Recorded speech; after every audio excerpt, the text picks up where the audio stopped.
এই হলো একটি কলা বাগান। প্রচুর ভালো বাতাস আসতেছে। তো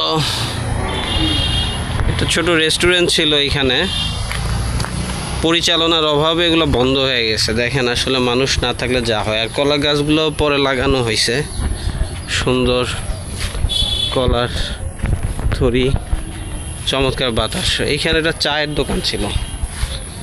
দুর্বা ঘাস, যাদের কখনো শরীর কেটে যায়, রক্ত বের হয়, আপনারা হয়তো জানেন যে দুর্বা একটু চাবিয়ে তার রসটা লাগালে খুব ভালো হয়ে যায়, কিছুক্ষণের মধ্যেই রক্ত পড়া বন্ধ হয়ে যায়। এর একটা ওষুধি গুণাবলী সম্পন্ন ঘাস, দুর্বা ঘাস। আমি তেলিকুচি খোঁজার সন্ধানে বের হয়েছি, যেটা তেলিকুচি হার্টের ব্লক বা অন্যান্য কিছু ভালো করে। তো মাঝখানে আমি তেলিকুচির ফল পেয়েছিলাম, বাট একটু সন্দেহ ছিল যে এটা আসলে খেলে শরীরে কোনো খারাপ হবে কি না। তো দেখলাম যে না, আসলে তেলিকুচির টকটকে লাল ফল শরীরের জন্য ভালো। তার সবুজ ফলটা ভাজি করে রান্না করে খাওয়া যায়। ওদিকেও কলা বাগান। আর এই যে একটা এই যে জিনিসটা, এগুলো আমাদের গ্রামে গঞ্জে দেখবেন পানিতে বা মাঠে প্রচুর হয়। এটা এক ধরনের শাক হিসাবে মানুষ খায়। এটা পেয়ারা গাছ,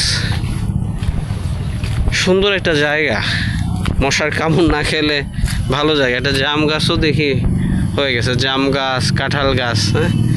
হ্যাঁ, কলা বাগান সুন্দর ধরতেছে।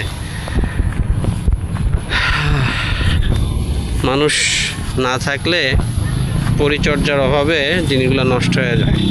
পেঁপে গাছ লাগানো হয়েছে। যাদের একটু জায়গা জমি আছে তারা আসলে এরকম করতে পারেন, ছোট উদ্যোগে এই জিনিসগুলো লাগাতে পারেন।